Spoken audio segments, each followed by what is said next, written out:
CM Yogi Adityanath ने जिंदगी का एक पड़ाव आर पार कर लिया तो उन्हें दिल्ली तक पहुंचने से कोई नहीं रोक सकता है। उनकी जिंदगी की अग्नि परीक्षा जनवरी साल 2025 में होगी। उस परीक्षा की तैयारी में योगी ने अपनी टीम में एक से एक बढ़कर आईपीएस अधिकारियों की एंट्री करवा रही हैं। प्रयागराज में दो भाइयों के हाथ में योगी का भविष्य है। अगर महाकुंभ में सब कुछ ठीक रहा तो फिर योगी का कद किसी भी नेता से बड़ा होना तय है।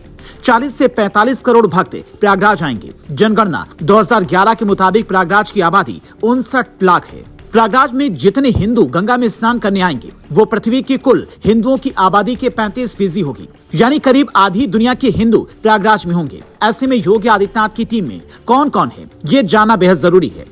आईपीएस अजय पाल शर्मा योगी के सबसे खास अधिकारियों में से एक माने जाते हैं। अचानक फरमान आता है कि जौनपुर के एसपी डॉक्टर अजय पाल शर्मा को महाकुंभ की जिम्मेदारी दी गई है। आईपीएस अजय पाल का इतिहास देखने पर पता चलता है कि फिलहाल वो यूपी में अमिताभ यश के बाद सबसे होनहार आईपीएस हैं। अब तक 350 से ज्यादा एनकाउंटर का रिकॉर्ड उनके नाम है। जौनपुर में सिर्फ 23 महीने में कुल 54 एनकाउंटर किए। हालांकि कुछ प्राइवेट आंकड़े दावा करते हैं कि 23 महीने में 90 से ज्यादा एनकाउंटर किए। नोएडा के एसएसपी रहते हुए उन्होंने 18 महीने में ही 75 एनकाउंटर किए थे। अब तक उनके हाथ से दर्जन से ज्यादा खूंखार बदमाश मारे जा चुके हैं। एनकाउंटर स्पेशलिस्ट नाम से लोकप्रिय डॉक्टर अजय पाल शर्मा का दिमाग ठीक क्रिकेटर महेंद्र सिंह धोनी की तरह चलता है। इनके एक दो किस्से आपको सुनाते हैं, फिर बताते हैं कि योगी की टीम में और कौन कौन है। आईपीएस अजय पाल शर्मा को अचानक एक दिन कानपुर भेजा गया। 3 जून साल 2022 में बिरयानी बाबा के आदेश पर पत्थरबाजों ने यूपी को हिलाया था। कानपुर में हिंसा फैली। अजय पाल शर्मा स्पेशल ऑफिसर के तौर पर वहां पहली बार पत्थरबाजों का पोस्टर छपवाया और कानपुर की सड़कों पर लगा दिया।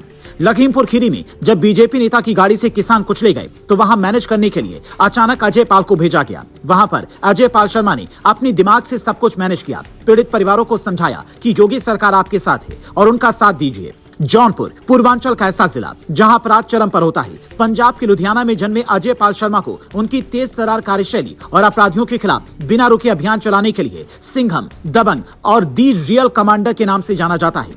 महाकुंभ में इनके रियल भाई को भी जिम्मेदारी मिली है, जो फिलहाल प्रयागराज डेवलपमेंट अथॉरिटी के वीसी हैं, जिनका नाम अमित पाल है। अजय पाल के भाई अमित पाल शर्मा साल 2016 बैच के आईएएस अधिकारी हैं। सीएम योगी आदित्यनाथ ने उन्हें जुलाई 2024 में प्रयागराज भेजा था। डीजीपी प्रशांत किशोर खुद प्रयागराज की निगरानी लखनऊ से बैठकर कर रही हैं। एसटीएफ चीफ अमिताभ यश उन दुश्मनों की तलाश में हैं जो प्रयागराज में कुछ करने की फिराक में हैं। महाकुंभ की तैयारी कैसी है? योगी सिर्फ बुलडोजर बाबा नहीं, वो कार्यकुशलता के लिए भी याद रखे जाएंगे और उनका काम देखकर बाकी मुख्यमंत्रियों को सीखना होगा। ये पहला महाकुंभ होने जा रहा है जहां नेविगेशन के लिए अस्थायी टेंट सिटी गूगल मैप्स पर दिखाई देगी।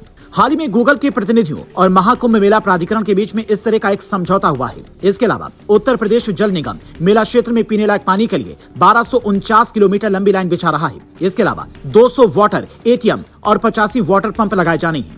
राज्य सड़क विभाग प्रयागराज से जुड़ने वाले तमाम राजमार्गों पर 7000 बसें चलाएगा। प्रयागराज से मेले वाली जगह तक करीब 550 शटल बसें भी चलेंगी। प्रयागराज मेला प्राधिकरण ने 15 लाख वर्ग फीट में फैली सार्वजनिक दीवारों और इमारतों पर चित्र बनाने के लिए 8 अलग अलग एजेंसियों को भी हायर किया है। प्रयागराज एयरपोर्ट को भी दुरुस्त किया जा रहा है। एक नई टर्मिनल बिल्डिंग और विमानों की पार्किंग के लिए एप्रन एरिया को विस्तार दिया जा रहा है। राज्य का पर्यटन विभाग मौजूदा वक्त में कई सर्विस प्रोवाइडर्स को ट्रेनिंग दे रहा है, जिसमें टूर गाइड, नाविक, स्ट्रीट वेंडर और ड्राइवर शामिल हैं। इनकी सेवाएं महाकुंभ के दौरान ली जाएंगी। इंडियन रेलवे भी अपने स्तर पर तैयारियों में जुटा है। ट्रेन में सफर करने वाले यात्रियों को सुविधा और सरलता के लिए कोशिशें लगातार जारी है। आपको जानकर हैरानी होगी कि कई भाषाओं में अनाउंसमेंट करने जैसी बारीक बातों का भी ध्यान रखा जा रहा है। यूपी पुलिस ने एक डिजिटल वॉरियर कैंपेन भी लॉन्च किया जो फर्जी खबरों से निपटने के लिए काम करेगा। महाकुंभ में अगर योगी ने सब कुछ वैसा कर लिया जैसा वो चाहते हैं तो आने वाले दिनों में उन्हें सिर्फ बुलडोजर बाबा नहीं बल्कि एक कुशल प्रशासक की छवि भी मिल जाएगी।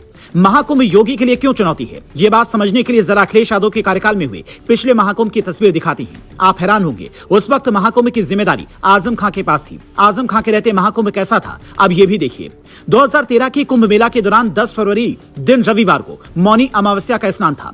स्नान दान करने के बाद श्रद्धालु अपने घर जाने के लिए रेलवे स्टेशन और बस अड्डों पर पहुंच रहे थे। प्रयागराज जंक्शन पर बड़ी संख्या में यात्री पहुंच चुके थे। सभी प्लेटफॉर्म ठसाठस भरे हुए थे। ओवरब्रिज पर भी भारी भीड़ थी। शाम के 7 बज रहे थे तभी प्लेटफॉर्म 6 की ओर जाने वाली फुट ओवरब्रिज की सीढ़ियों पर अचानक भगदड़ मची। धक्का मुक्की में कई लोग ओवरब्रिज से नीचे जा गिरे, जबकि कई लोगों को भीड़ ने कुचल दिया।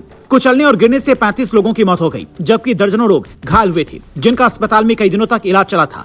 यहाँ सपा सरकार की लापरवाही मानी गई। हालत ये हो गई कि कई भक्त डर कर प्रयागराज महाकुंभ नहीं पहुंचे।